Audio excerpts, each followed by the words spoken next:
लोरेंट्ज हाफसेड polarimeter. Polarimeter एक instrument लोरेंट्ज ने बनाया और इस इंस्ट्रूमेंट के अंदर जो डिवाइस यूज की वो हाफसेड डिवाइस को यूज किया। अब पोलैरिमीटर क्या काम आता है?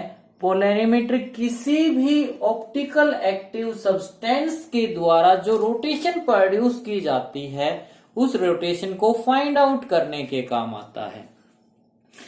तो सबसे पहले हमें ऑप्टिकल एक्टिव सब्सटेंस के कंसेप्ट को अंडरस्टैंड करना पड़ेगा।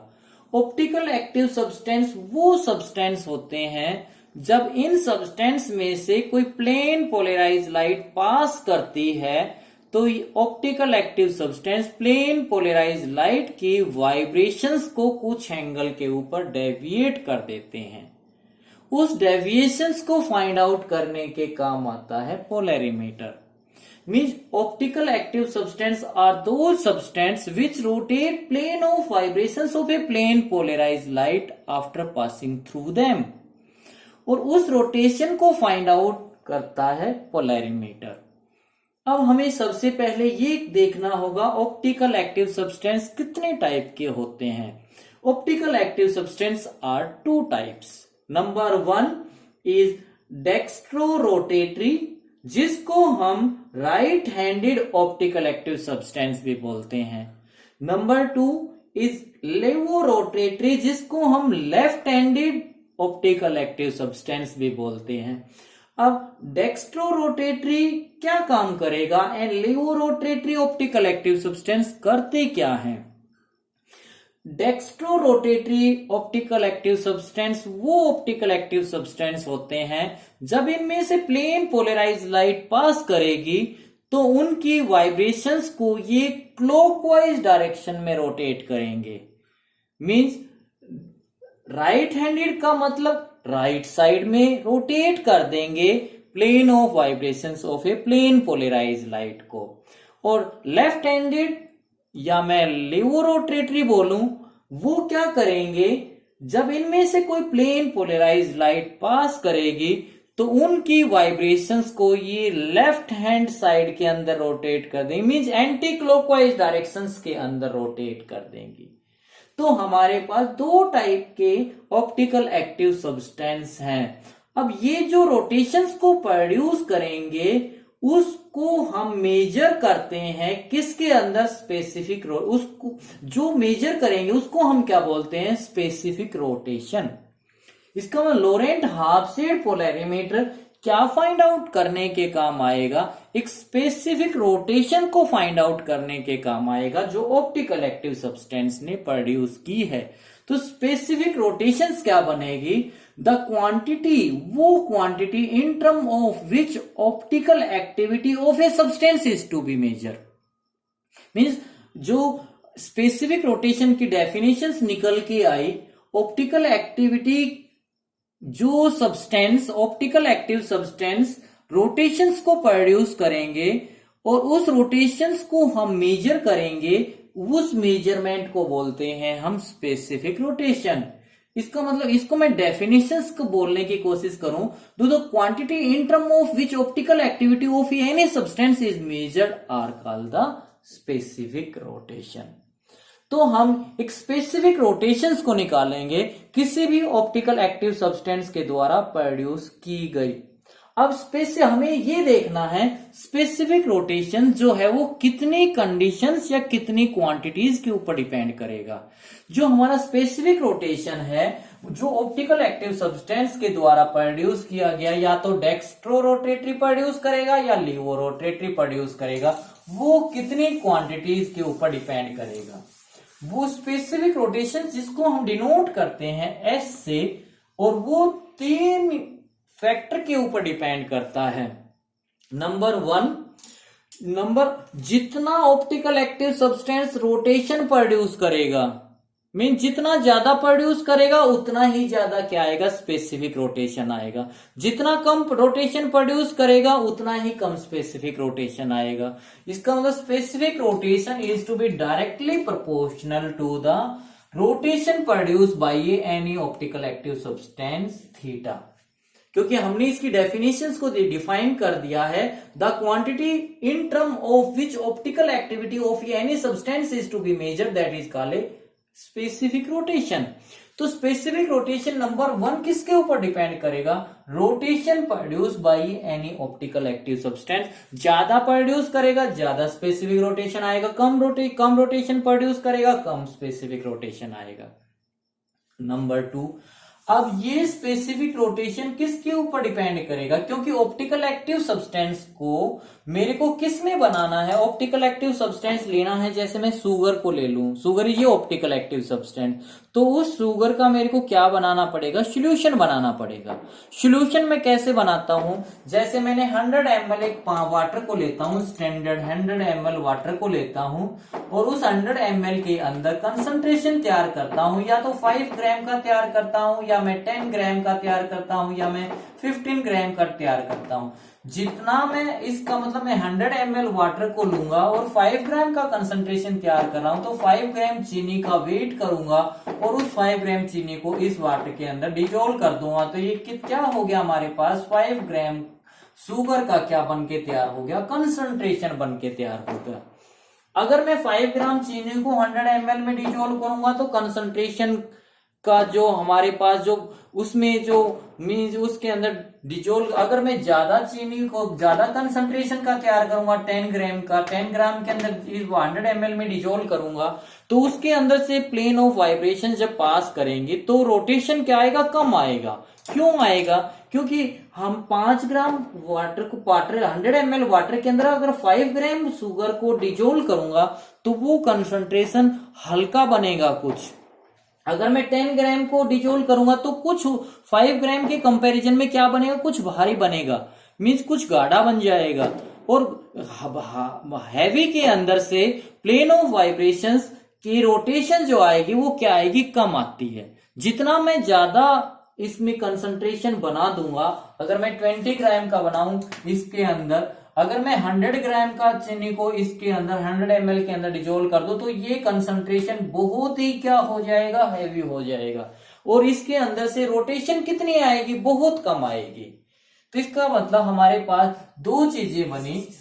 नंबर 1, स्पेसिफिक रोटेशन क्या आएगा? जितना कंसंट्रेशन ज्यादा होगा उतना ही स्पेसिफिक रोटेशन क्या आएगा? कम आएगा। इसका मतलब रिलेशन क्या बन गई? इनके अंदर इनवर्सली प्रोपोर्शनल आ गई। थर्ड जो कंडीशन है, जो ये मैंने सॉल्यूशन बनाया है इसको किसी ट्यूब के अंदर फिल करूंगा और मेरे को सिर्फ क्या फाइंड आउट करना है? एक रोटेशन के अंदर 1 सेंटीमीटर 1 डेसीमीटर के अंदर 1 सेंटीमीटर भी नहीं लूंगा, ओनली 1 डेसीमीटर के अंदर कितना रोटेशन प्रोड्यूस किया इस ऑप्टिकल एक्टिव सब्सटेंस ने। मीन जितनी ज्यादा लेंथ लूंगा पोलैरिमीटर ट्यूब की उतना ही स्पेसिफिक उतना ही रोटेशन क्या आएगा? कम आएगा।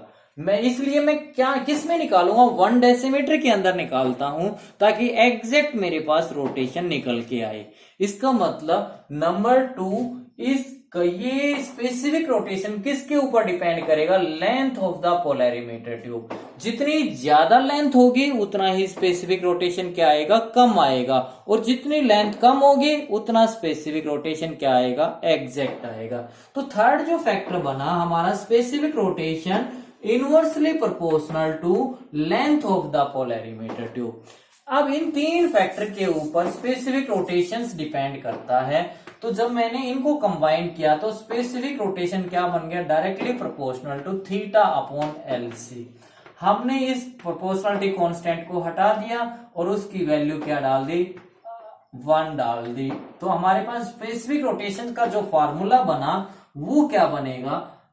S is equal to theta upon LC, जिसको मैं यहां पे लिख दूं। स्पेसिफिक रोटेशंस का जो मेरे पास फार्मूला निकल के आएगा S is equal to theta upon LC. हमें इस चीज को मेजर करना है। किसकी हेल्प से मेजर करना है? पोलैरिमीटर की हेल्प से मेजर करना है। इसका मतलब मैं S फाइंड आउट करना चाह रहा हूं किसी भी ऑप्टिकल एक्टिव सब्सटेंस का, और उसको फाइंड आउट करने के लिए मेरे को क्या निकालना है? थीटा निकालना है। ये तो मैं मेजर कर लूंगा। L क्या है? जिसमें लेंथ ऑफ द पोलैरिमीटर है। C क्या है? कंसंट्रेशन है, जिसमें मैं किसी भी ऑप्टिकल एक्टिव सब्सटेंस का कंसंट्रेशन तैयार करूंगा। तो मेरे को इस थीटा को निकालने के लिए हमें ये डिवाइस बनानी पड़ी, और इस डिवाइस को किसने बनाया? लॉरेंट्ज ने बनाया। और लॉरेंट्ज ने इस डिवाइस को बनाने के लिए क्या किया? लॉरेंट्ज ने सबसे पहले 2 निकोल प्रिज्म को लिया। कंस्ट्रक्शन बना रहे हैं, फर्स्ट स्टेप के अंदर हमें क्या लिखना पड़ेगा? Nicol take 2 Nicol prism N1 and N2. N1 act as a polarizer and N2 acts as analyzer. Means ये प्लेन पोलराइज लाइट को पास करेगी, ये उस प्लेन पोलराइज लाइट को एनालाइज करेगी। तो हमारा फर्स्ट स्टेप क्या होगा? Lorentz half-shade polarimeter consists of 2 Nicol prism N1 and N2. N1 act as a polarizer, N2 acts as an analyzer. HS is a half-shade device. इसकी मैं बाद में बात करूंगा ये क्या चीज है। इसके बाद TB द पोलैरिमीटर ट्यूब, ये क्या काम आएगी? सेकेंड स्टेप बता रहा हूं। TB the polarimeter tube, that optical active substance whose specific rotation we can find out. Mean जिस भी ऑप्टिकल एक्टिव सब्सटेंस का मैं स्पेसिफिक रोटेशन फाइंड आउट करना चाहता हूं, मैं क्या करूंगा? 100 ml वाटर लूंगा। अगर 5 ग्राम का कंसंट्रेशन बना रहा हूं तो 5 ग्राम शुगर को लूंगा और 100 ml के अंदर डिजोल्व करूंगा। मेरे पास कंसंट्रेशन बन के तैयार हो गया। उस कंसंट्रेशन को मैं किसके अंदर फिल कर दूंगा? इस पोलैरिमीटर ट्यूब के अंदर फिल कर दूंगा। और ये पोलैरिमीटर ट्यूब मैंने ऐसे क्यों बनाई है? क्योंकि मेरी यहां से पोलैरिमीटर ट्यूब ओपन होती है, यहां से भी ओपन होती है। इसमें एक ग्लास लगा होता है, खाली ग्लास, यहां पे भी ग्लास लगा होता है। तो मैं इसको एक साइड से ओपन करके और जब वो कंसंट्रेशंस को फिल करता हूं, तो फिल करते टाइम पे अगर इसके अंदर कोई बबल बन गया तो वो बबल इन पोजीशंस के ऊपर आ जाए, ताकि जब प्लेन ऑफ वाइब्रेशन से जो ऑप्टिकल एक्टिव सब्सटेंस में से पास करें तो उसके अंदर कोई रुकावट ना आए। तो हमने ऐसी पोलैरिमीटर ट्यूब की कंस्ट्रक्शंस की। अब ऐसी विधा एक ये सर्कुलर स्केल है ऐसे, जिसके अंदर कोई एनालाइजर क्या करेगा? रोटेट करेगा। मींस ये जो एनालाइजर मेरा है, ये एनालाइजर इज ऐसे एक गोल, ये गोल क्या है? एक सर्कुलर स्केल है, और ये इसके आगे एनालाइजर ऐसे लग रहा है। इसका मतलब ये एनालाइजर इसके सर्कुलर स्केल के ऊपर कितने एंगल के ऊपर रोटेट करेगा? 360 डिग्री के ऊपर रोटेट करेगा। इसका मतलब ऐसे भी था, ये ऐसे सर्कुलर स्केल नहीं, ऐसे स्केल नहीं है स्केल की टाइप में। ये कैसे? ये एक ऐसे सर्कुलर स्केल है, गोल सर्कुलर स्केल है, बिल्कुल 360 डिग्री की रोटेशन के ऊपर है। और ये क्या है? T1 be the telescope. इस टेलीस्कोप की हेल्प से इस एनालाइजर की हम रोटेशंस को नोट करेंगे इस सर्कुलर स्केल के ऊपर। तो ये मेरा कंसंट्रेशन बन के तैयार हो गया। ये मेरी इसकी कंस्ट्रक्शन बन के तैयार हो गई। किसकी? लॉरेंट हाफ शेड पोलैरिमीटर की। तो हमने कैसे बनाया है लॉरेंट हाफ शेड पोलैरिमीटर को? मैं एक बार फिर रिकॉल कर दूं जल्दी से। 5-6 स्टेप्स के ऊपर ये बनेगा। फर्स्ट स्टेप क्या कहता है? 2 Nicol prism N1 N2, N1 act as a polarizer, N2 acts as a analyzer. TB the polarimeter tube, that optical active substance whose rotation we can find out, that is to be placed on that polarimeter tube. SC be the circular scale on which rotation of that analyzer is to be noted with the help of that telescope. तो ये हमारे पास construction है। अब मेरे पास जो एक construction का part रह गया, वो क्या रह गया? HS is the half shade device. ये हाफ शेड डिवाइस क्या कहना चाह रही है? इसका मतलब ये हाफ शेड है। हाफ शेड का मतलब इसमें हमने क्या किया? 2 आधी आधी प्लेट को लिया। एक आधी प्लेट ये है और एक आधी प्लेट ये है। ये वाली प्लेट किसकी बनी हुई है? क्वार्ट्ज की बनी हुई है। और क्वार्ट्ज एक पॉजिटिव क्रिस्टल है, पहले मेरे को ये समझना होगा। और कैल्साइट क्रिस्टल एक नेगेटिव क्रिस्टल है। कैल्साइट क्रिस्टल के अंदर हमें पता है वेलोसिटी किसकी ज्यादा होती है? एक्स्ट्रा ऑर्डिनरी की ज्यादा होती है, और वेलोसिटी ऑर्डिनरी की क्या होती है? कम होती है। और इसके अंदर रिफ्रैक्टिव इंडेक्स ऑर्डिनरी का ज्यादा होता है, रिफ्रैक्टिव इंडेक्स एक्स्ट्रा ऑर्डिनरी का कम होता है किसके अंदर, कैल्साइट क्रिस्टल के अंदर। ये मैंने प्रॉपर्टी बताई है कैल्साइट की। लेकिन क्वार्ट्ज के अंदर कंडीशंस क्या आती है, क्वार्ट्ज एक पॉजिटिव क्रिस्टल है जिसके अंदर velocity of a ordinary greater than velocity of a extraordinary, but refractive index of a extraordinary is to be greater than the refractive index of a ordinary. दोनों के अंदर कुछ property ये अलग हैं, डिफरेंट हैं। Calcite के अंदर और क्वार्ट्ज के अंदर जो प्रॉपर्टी है वो दोनों क्या है, रिवर्स हैं। तो हमें यहां पर कैल्साइट नहीं ले रहे हैं, कौन सा क्रिस्टल ले रहे हैं, क्वार्ट्ज क्रिस्टल ले रहे हैं। क्वार्ट्ज कैसा क्रिस्टल है, पॉजिटिव, कैल्साइट कैसा है, नेगेटिव। तो हमें यहाँ पे इसकी प्रॉपर्टीज को याद रखना पड़ेगा। और मैंने क्या किया है, इसमें हाफ जो प्लेट ली है वो किसके लिए है, क्वार्ट्ज की ली है। और क्वार्ट्ज के अंदर की भी प्रॉपर्टी क्या है कि जब भी कोई लाइट इसके अंदर एंटर करेगी तो वो क्वार्ट्ज क्या करेगा, दो कंपोनेंट्स में उसको ब्रेक करेगा, एक ऑर्डिनरी के अंदर, एक एक्स्ट्रा ऑर्डिनरी के अंदर। लेकिन ये प्लेट कैसे है, हाफ प्लेट है, हाफ प्लेट है। अगर ये हाफ प्लेट है तो फेज डिफरेंस दोनों के बीच में कितना आएगा, मेरे को पता है फेज डिफरेंस, क्योंकि अगर आधी प्लेट है तो मैंने quarter wave plate, half wave plate को समझाया था। अगर ये स्केल हमारे पास एक साइकिल है, इसमें हाफ साइकिल कब बनेगी, इतनी हाफ साइकिल बनेगी। इसका मतलब इतनी हाफ साइकिल बनेगी तो फेज कितना आएगा, 0 to पाई और 2 पाई। तो फेज कितना आता है हाफ साइकिल में, पाई का फेज डिफरेंस आता है और पाथ का डिफरेंस कितना आता है, λ/2। इसका मतलब हमने ये अगर आधी क्वार्ट्ज की प्लेट ले रखी है और क्वार्ट्ज के अंदर जब कोई भी लाइट एंटर करेगी तो क्वार्ट्ज उसको कितने पार्ट्स में ब्रेक करेगा, दो पार्ट्स में ब्रेक करेगा, एक ऑर्डिनरी कंपोनेंट में, एक एक्स्ट्रा ऑर्डिनरी कंपोनेंट में। लेकिन मेरे को पता है ऑर्डिनरी कंपोनेंट की वेलोसिटी ज्यादा होगी इससे, तो ये इसको क्या करेगा, लीड करेगा। कौन लीड करेगा, ऑर्डिनरी कंपोनेंट एक्स्ट्रा ऑर्डिनरी को लीड करेगा। ये ज्यादा वेलोसिटी से चलेगा, ये कम वेलोसिटी से चलेगा। और इन दोनों के बीच में फेज डिफरेंस कितना आ जाएगा, पाई का फेज डिफरेंस आ जाएगा। अब इसका मतलब ये जो मैंने क्वार्ट्ज की आधी प्लेट ली है, जब इसके अंदर कोई लाइट एंटर करेगी तो वो दो कंपोनेंट्स में ब्रेक करेगी, एक ऑर्डिनरी में और एक एक्स्ट्रा ऑर्डिनरी में। इसका मतलब इसकी इंटेंसिटी जो इसके अंदर जो एंटर की है उसकी इंटेंसिटी क्या हो गई, दो कंपोनेंट्स में ब्रेक हो गई। अगर मैंने इसको नहीं लिया तो मैं आधी प्लेट से स्टडी नहीं कर सकता, तो मेरे को क्या बनानी है, एक पूरी प्लेट बनानी है।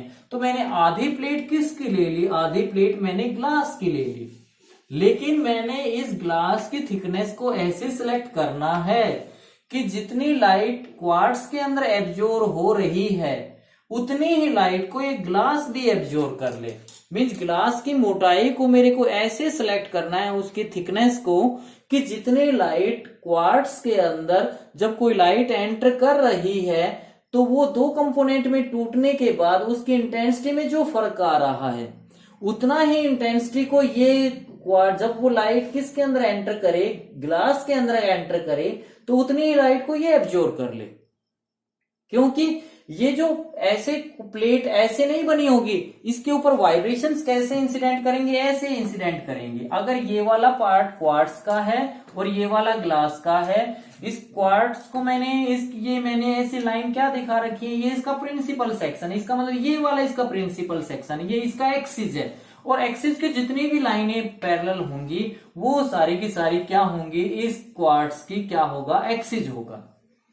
मींस जैसे ये एक्स एक्सिस है, इस एक्स एक्सिस की, ये वाई एक्स एक्सिस है, इसके पैरेलल जितनी भी लाइनें होंगी सारे एक्स एक्सिस होंगे। अगर ये वाई एक्सिस की लाइन है तो ये इसकी जितनी भी पैरेलल लाइनें होंगी सारी क्या होंगी, वाई एक्सिस होंगी।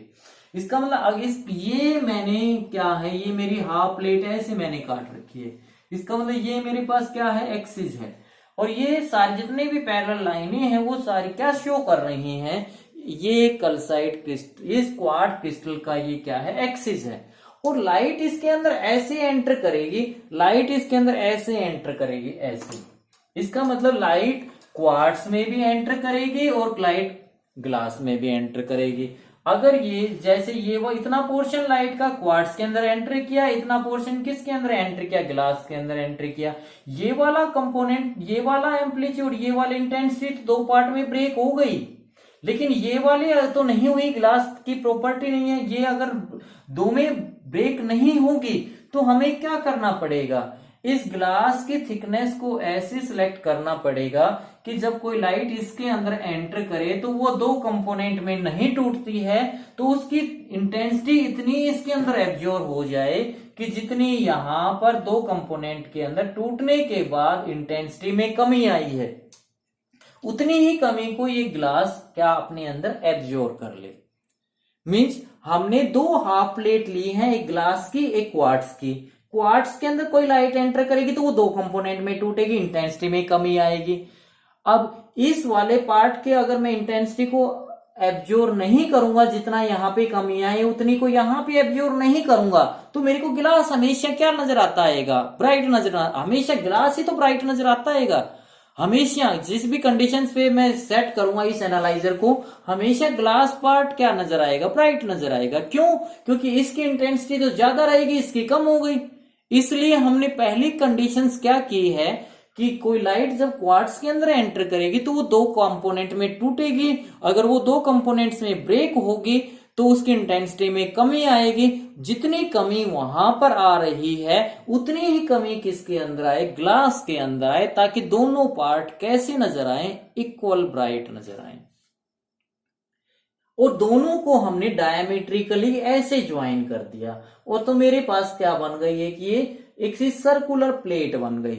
मींस ये एक हाफ से डिवाइस बन गई, और इस हाफ से डिवाइस को मैंने किसके बीच में प्लेस कर दिया, दोनों निकोल प्रिज्म के बीच में प्लेस कर दिया। अब हमें इसकी वर्किंग को स्टडी करना था, ये हमारा कंस्ट्रक्शन बन के तैयार हो गया। तो अब जब हम वर्किंग के ऊपर चले इसके ऊपर और स्पेसिफिक रोटेशंस को फाइंड आउट करने की हमने कोशिश की, तो हमने सबसे पहले लोरेंट हाफसेड पोलैरिमीटर के अंदर जो यहाँ पे सोर्स लिया, वो कैसा सोर्स लिया है, वो एक मोनोक्रोमेटिक सोर्स लिया है। मोनोक्रोमेटिक सोर्स लिया है मींस एक इसके अंदर हमने एक सोडियम लैंप को यूज किया है, व्हाइट लाइट सोर्स को यूज नहीं किया है। इस सोर्स के आगे हमने क्या लगा दिया, एक कन्वेक्स लेंस लगा दिया, ताकि हमारी जो लाइट है वो क्या मिल जाए, एक पर्टिकुलर डायरेक्शंस के अंदर मिल जाए। इस कन्वेक्स लेंस की हमने इस सोर्स के आगे क्या किया, इस कन्वेक्स लेंस को एक पोजीशंस के ऊपर फिक्स कर दिया। कहां पर, इस सोर्स से मैंने इस कन्वेक्स लेंस को एक फोकल पॉइंट के ऊपर सिचुएट कर दिया। अगर ये वाला कन्वेक्स लेंस इस सोर्स से फोकस के ऊपर आते ही क्या कर देगा, इस एक पॉइंट से आने वाली लाइट को क्या बना देगा, ये पैरेलल बना देगा और इनफाइनाइट के ऊपर भेज देगा। इसका मतलब अगर ये वाला कन्वेक्स लेंस इस सोर्स से फोकल पॉइंट के ऊपर है, फोकस के ऊपर है, तो इट रेंडर्स बना देगा ए पैरेलल बीम ऑफ लाइट। अब वो पैरेलल बीम ऑफ लाइट किसके ऊपर आकर इंसिडेंट करेगी, निकोल प्रिज्म N1 के ऊपर इंसिडेंट करेगी। हम निकोल प्रिज्म की कंस्ट्रक्शन वर्किंग को स्टडी कर चुके हैं, मैं यहाँ पे स्टडी नहीं करवाऊंगा, इसके डिस्क्रिप्शन के अंदर मैं लिंक डाल दूंगा। जब ये वाली मोनोक्रोमेटिक लाइट इस निकोल प्रिज्म के ऊपर आकर इंसिडेंट करेगी, जो कि कैल्साइट क्रिस्टल की बनी हुई है, तो कैल्साइट क्रिस्टल का क्या काम है, जब भी कोई लाइट इसके ऊपर इंसिडेंट करेगी तो उसके को दो कंपोनेंट्स में वो ब्रेक करेगी, एक ऑर्डिनरी के अंदर और एक एक्स्ट्रा ऑर्डिनरी के अंदर। ऑर्डिनरी को तो निकोल ने क्या कर दिया था, एलिमिनेट कर दिया था by utilising the phenomena of total internal reflection, और एक्स्ट्रा ऑर्डिनरी को उसने क्या किया था, अमर्ज बाहर निकाला था। और वो जो बाहर लाइट आई थी वो कैसी आई थी, कंप्लीटली प्लेन पोलराइज लाइट आई थी। अब ये वाली वाइब्रेशंस किसके ऊपर जाकर इंसिडेंट करेंगे, इस हाफ से डिवाइस के ऊपर जाकर इंसिडेंट करेंगे। When these plane polarized light of vibrations means when these vibrations of a plane polarized light incident on that half से device, और वो ऐसे इंसिडेंट की, सपोज करो कैसे इंसिडेंट की, किसी ये एंगल, ये ऐसे इंसिडेंट की है, इस ऐसे इंसिडेंट की है ऐसे, तो ऐसे इंसिडेंट की कितने एंगल के ऊपर, इस एक्सिस के ऊपर आकर इंसिडेंट की, थीटा एंगल के ऊपर इंसिडेंट की। कौन सी डायरेक्शन में इंसिडेंट हुई, ओपी डायरेक्शन में। ऐसे ओपी क्वार्ट्ज की बात कर रहा हूं मैं, ग्लास की बात नहीं कर रहा हूं। तो क्वार्ट्ज क्या करेगा, इस वाइब्रेशन की, इसकी इंटेंसिटी को, इसके एम्पलीट्यूड को, इसकी इंटेंसिटी को दो कंपोनेंट में ब्रेक कर देगा। एक तो इसके इस एक्सिस के perpendicular component, perpendicular means perpendicular vibrations, वो वाइब्रेशंस होंगी whose vibrations are to be perpendicular to the direction of the propagation, means इस एक्सिस के क्या बन गई, परपेंडिकुलर। और परपेंडिकुलर वाली वाइब्रेशंस कौन सी होती हैं, ओ रे होती हैं, which obey the ordinary law of refraction।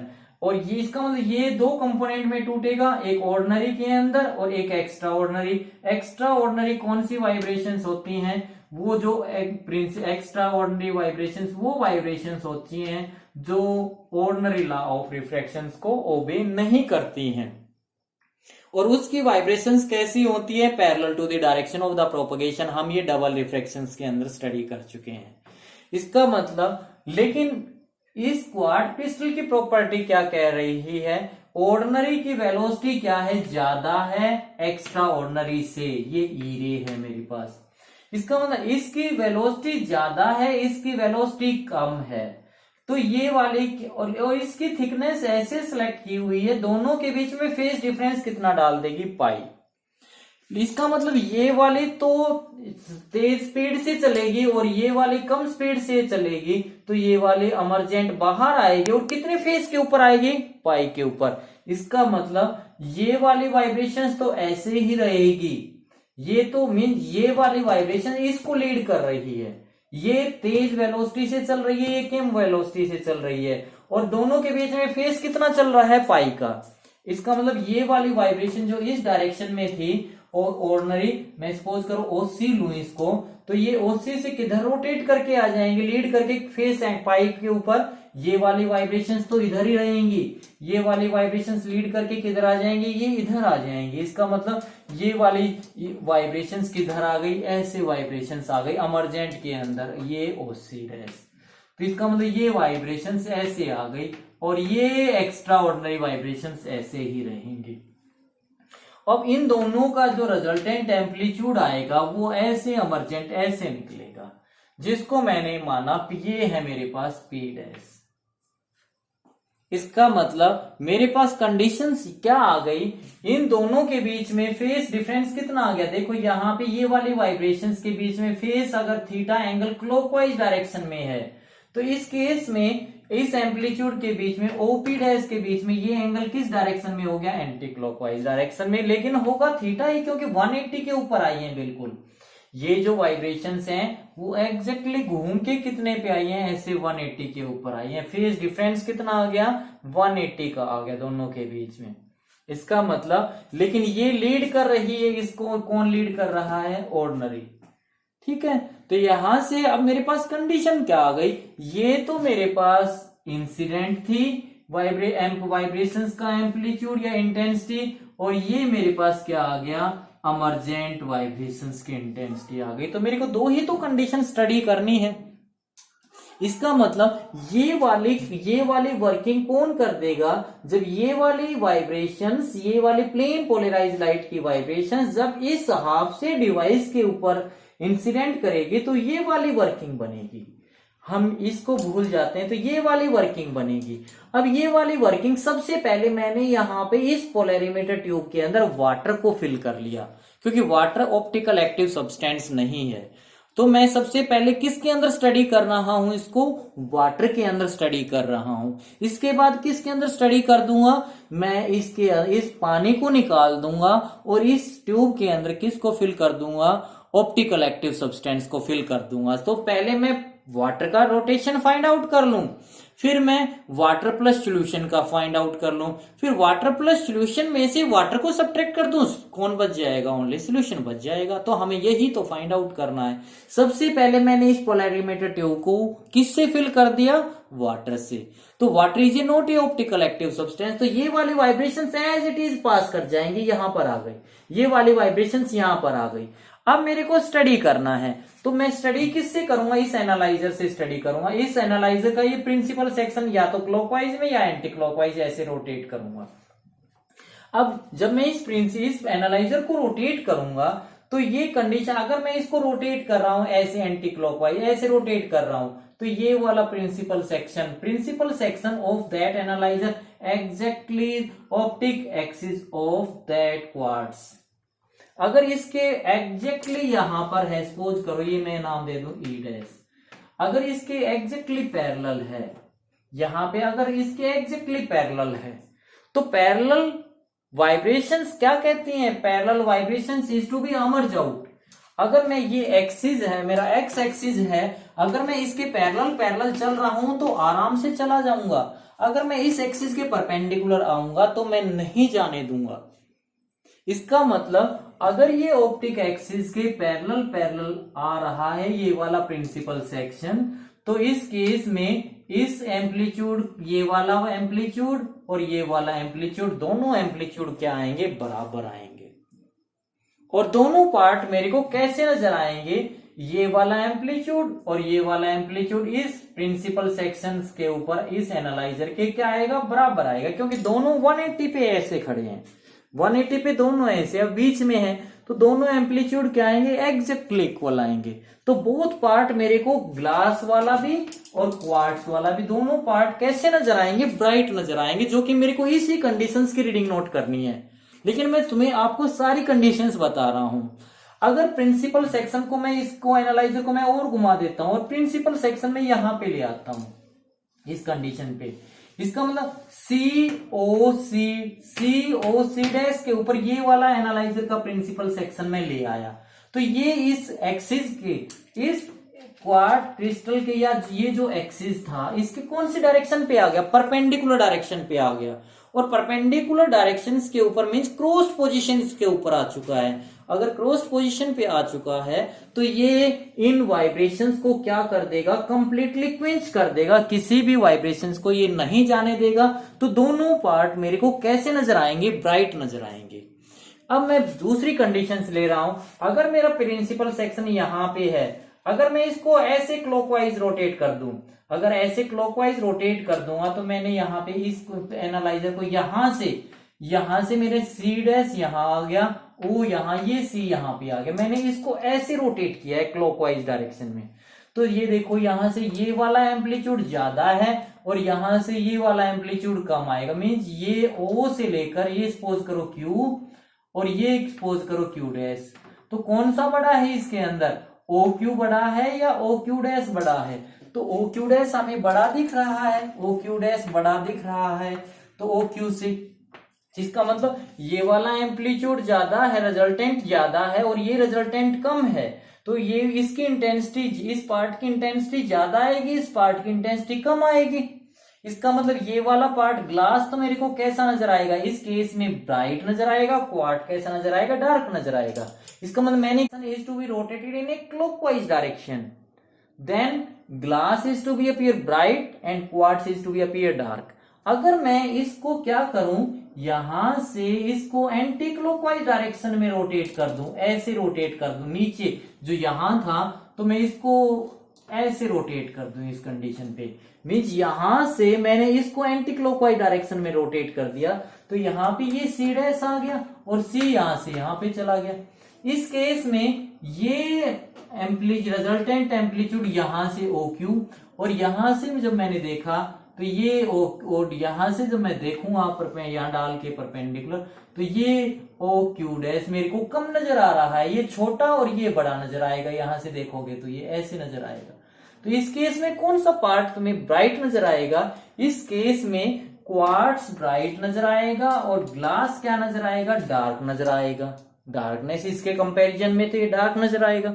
इसका मतलब हमने क्या कंडीशन देखी है, अगर मैं इस एनालाइजर को एंटी क्लॉकवाइज डायरेक्शन में रोटेट करता हूं तो क्वार्ट्ज मेरे को ब्राइट नजर आ रहा है, ग्लास मेरे को डार्क नजर आ रहा है। अगर मैं इसको क्लॉकवाइज डायरेक्शन में रोटेट करता हूं तो ग्लास ब्राइट नजर आता है और क्वार्ट्ज डार्क नजर आता है। इस पोजीशन के ऊपर दोनों पार्ट ब्राइट नजर आते हैं और इस पोजीशन के ऊपर दोनों पार्ट डार्क नजर आते हैं। तो मेरे को मींस कौन सी कंडीशंस के ऊपर, ई ओ ई डैश, इसके ऊपर दोनों पार्ट ब्राइट, और कौन सी कंडीशंस के ऊपर, सी ओ सी डैश, इसके ऊपर दोनों पार्ट कैसे नजर आएंगे, डार्क। अगर मैं एंटी क्लॉकवाइज में रोटेट करता हूं तो ग्लास डार्क नजर आ रहा है, क्वार्ट्ज ब्राइट नजर आ रहा है। अगर मैं क्लॉकवाइज डायरेक्शन में रोटेट करता हूं तो ग्लास ब्राइट, क्वार्ट्ज डार्क। मेरे को कौन सी पोजीशन पे सेट करना है, जहां पर दोनों पार्ट कैसे नजर आए, ब्राइट। वो कौन सी कंडीशंस पे, ऑप्टिक एक्सिस के एग्जैक्टली पैरेलल। तो इस कंडीशंस के ऊपर सेट करके इस सर्कुलर स्केल की हेल्प से इस एनालाइजर की रीडिंग को मैं नोट कर लूंगा, तो वो मेरे को क्या मिल गया, थीटा वाटर का मिल जाएगा। इसके बाद हम क्या फाइंड आउट, इस पोलैरिमीटर ट्यूब को यहां से निकालेंगे और इस पोलैरिमीटर ट्यूब को मैं किससे फिल कर दूंगा, इस पोलैरिमीटर ट्यूब को मैं अब जो मैंने सॉल्यूशन तैयार किया है वाटर के अंदर, उससे मैं इसको फिल कर दूंगा। इसका मतलब हमने अब जो ये वाइब्रेशंस थी, पहले मेरे पास वाइब्रेशंस ऐसे थी, ये वाइब्रेशंस मेरे पास, ये वाइब्रेशंस यहाँ पे ये है और यहाँ पे ये वाइब्रेशंस है। ये मेरे पास पी डैश है, ये मेरे पास पी है, ये मेरे पास ओ था, और ये मेरे पास सी डैश है, ये मेरे पास सी है, और ये मेरे पास ई है, और ये मेरे पास ई डैश है। अब मैंने इस सोल्यूशन पानी को निकालकर सॉल्यूशन फिल कर दिया। इसका मतलब ये वाली वाइब्रेशन जो इसने बना रखी है, किसमें से पास करेंगे, इस ऑप्टिकल एक्टिव सब्सटेंस में से पास करेंगे। तो ये ऑप्टिकल एक्टिव सब्सटेंस क्या करेगा, इन वाइब्रेशंस को इसको क्या करेगा, या तो क्लॉकवाइज डायरेक्शन में रोटेट करेगा या एंटी क्लॉकवाइज डायरेक्शन में रोटेट करेगा, क्योंकि दोनों कंडीशंस नहीं हो सकती, या तो लेफ्ट हैंडेड होगा या राइट हैंडेड होगा। राइट हैंडेड है तो वो राइट साइड में रोटेट करेगा, क्लॉकवाइज डायरेक्शन में रोटेट करेगा। लेफ्ट हैंडेड है तो वो एंटी क्लॉकवाइज रोटेट करेगा। मैं राइट हैंडेड लेके चल रहा हूं। अगर ये वाली वाइब्रेशंस जब इस सॉल्यूशन में से पास की तो रोटेट करके सपोज करो ये वाली वाइब्रेशन जितने एंगल के ऊपर रोटेट की है, यहां से पी यहां से यहां पे आ गया और ये यहां से यहां पे आ गया, तो अब मेरे को क्या करना पड़ेगा, क्या इस कंडीशंस के ऊपर दोनों पार्ट ब्राइट नजर आएंगे, नहीं आएंगे। क्यों, क्योंकि यहां से ये वाला एम्पलीट्यूड, ये रिजल्टेंट तो घट गया और ये वाला रिजल्टेंट बढ़ गया। तो मेरे को फिर क्या करना पड़ेगा, एनालाइजर जो पहले इस पार्ट पे ब्राइट नजर आ रहा था, अब मेरे को जितने एंगल के ऊपर ये रोटेशन आई है उतने ही एंगल के ऊपर इस एनालाइजर को रोटेट करना पड़ेगा। यहां से मींस उस कंडीशंस के ऊपर जाकर फिर ये दोनों पार्ट क्या नजर आएंगे, ब्राइट नजर आएंगे। मींस हमने क्या किया, इस ऑप्टिकल एक्टिव सब्सटेंस को फिल किया इस पोलैरिमीटर ट्यूब में, ये वाली वाइब्रेशंस इसमें से पास की, ये वाली वाइब्रेशंस भी और ये वाली वाइब्रेशंस भी या तो लेफ्ट हैंड साइड रोटेट करेंगे या एंटी क्लॉकवाइज या क्लॉकवाइज रोटेट करेंगी। रोटेट करने के बाद अगर प्रिंसिपल सेक्शन यहां पर है तो दोनों पार्ट फिर क्या नजर नहीं आएंगे, ब्राइट नजर नहीं आएंगे। अगर ये वाली वाइब्रेशंस राइट में रोटेट किए हैं तो मेरे को जितना यहां से जितने एंगल के ऊपर रोटेट किए हैं, ये तो मेरे पास वाटर का थीटा था और ये किसका आ गया मेरे पास, ये वो थीटा वाटर प्लस सॉल्यूशन का आ गया। इसका मतलब जितना ये रोटेट किया है उतना ही प्रिंसिपल सेक्शन को यहां से मैं रोटेट करूं और उस कंडीशंस के ऊपर जाकर फिर हमारे पास दोनों पार्ट क्या नजर आएंगे, ब्राइट नजर आएंगे। और मैं उस थीटा को फिर किससे नोट कर लूंगा, इस सर्कुलर स्केल से नोट कर लूंगा। तो मेरे को क्या मिल गया, थीटा का वाटर का मिल गया और मेरे को थीटा किसका मिल गया, वाटर प्लस सॉल्यूशन का मिल गया। तो मैं किसको निकाल लूंगा, थीटा निकाल लूंगा, किसका निकाल लूंगा, सॉल्यूशन का फाइंड आउट कर लूंगा। किसमें, कैसे, थीटा वाटर प्लस सॉल्यूशन में से थीटा वाटर को सबट्रैक्ट कर दूंगा तो मेरे को थीटा मिल जाएगा। अब मेरे को थीटा ही तो फाइंड आउट करना था स्पेसिफिक रोटेशंस को निकालने के लिए उस ऑप्टिकल एक्टिव सब्सटेंस का। मीन स्पेसिफिक रोटेशन क्या था हमारे पास, the quantity in term of which optical activity of a substance is to be measure. हमें किसी वो क्वांटिटी थी जो ऑप्टिकल एक्टिविटी के द्वारा प्रोड्यूस की गई थी rotation. Means specific rotation, the quantity in term of which optical activity of a substance is measured. That is called the specific rotation. और इसका मैंने फॉर्मूला समझाया था, that comes out to be theta upon LC. ये मेरे पास theta आ चुका, यही मेरे को मेजर करना था कितना कंसंट्रेशन तैयार किया है. अगर मैंने कंसंट्रेशन का फार्मूला क्या हो जाएगा, mass upon volume. Mass upon volume कितना मैंने 5 ग्राम वाटर चीनी को लिया है, कितनी ml में डिजोल्व किया, 100 ml के अंदर डिजोल्व किया है. और मेरे पास length of the polarimeter tube आ जाएगी. अगर इसकी 21 सेंटीमीटर की लेंथ है तो ये 21 सेंटीमीटर. लेकिन मेरे को कन्वर्ट किस में करना है, डेसीमीटर के अंदर. तो मैं इसको किस से मल्टीप्लाई कर दूंगा, ऊपर 10, क्योंकि ये सेंटीमीटर में आएगा. सेंटीमीटर को डेसीमीटर में कन्वर्ट करूंगा तो नीचे 10 आएगा, 10 ऊपर चला जाएगा. तो फार्मूला किस में कन्वर्ट हो जाएगा, tan थीटा अपॉन LC. तो मेरे पास मैंने थीटा को मेजर कर लिया, L को मेजर कर लिया, C को मेजर कर लिया. मैं सारी डिग्री के अंदर वैल्यू पुट कर दूंगा तो मेरे पास क्या आ जाएगा, specific rotations of any optical active substance का आ जाएगा. और वो किसने निकाला, लॉरेंट्स ने निकाला था. तो ये लॉरेंट हाफ शेड पोलैरिमीटर है. इससे अगले लेक्चर में हम बाइक्वार्ट्ज पोलैरिमीटर को अंडरस्टैंड करेंगे. Thank you.